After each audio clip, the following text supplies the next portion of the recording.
First off, its impact can be felt everywhere, and it's a source of sleepless nights for Americans. Those were Barack Obama's opening words on the economic crisis as he appeared before Congress for the first time. The president is giving his address now, and those are live pics that we're receiving right now.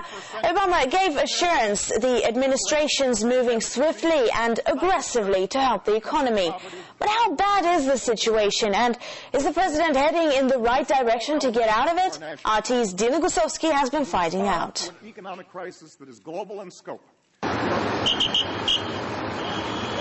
If only it were that easy to traffic an economy that seems to be heading nowhere but south. At least that's what the President of the United States would have people believe. The situation we face could not be more serious. We have inherited an economic crisis as deep and as dire as any since the Great Depression. Harsh words from Barack Obama, but are things really all that bad?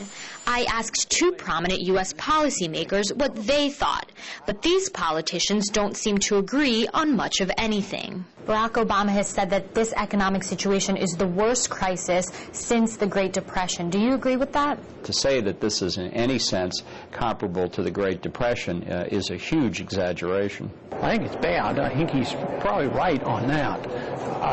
But I don't think he has the full understanding of why it's that bad. Do you think that a Wall Street meltdown is now imminent? Well, I think it's melted down pretty well already. The melting down will continue, and it's going to be endless unless we change our ways. We can expect this problem to last not for a year or two, but for a decade or two. I don't think that's at all likely. I think what is likely to happen is that as the U.S. led the fall into recession, it will also lead the recovery out. Economists predict the beginning of a recovery toward the end of this year or early next year.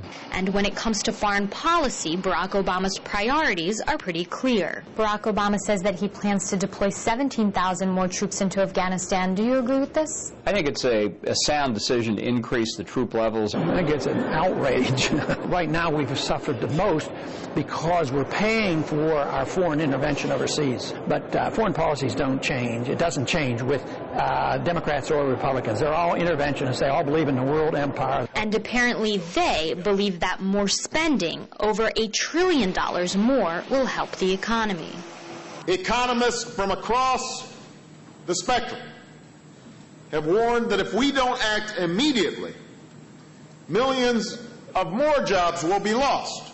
No, it's the wrong kind of stimulus. I think it's the most foolish trend that we've ever been involved in our whole history. Whether it has to do with the economy or foreign policy, the very leaders that Americans look to for solutions seem to be taking them into completely opposite directions. Dina Gusovsky, RT, Washington, D.C.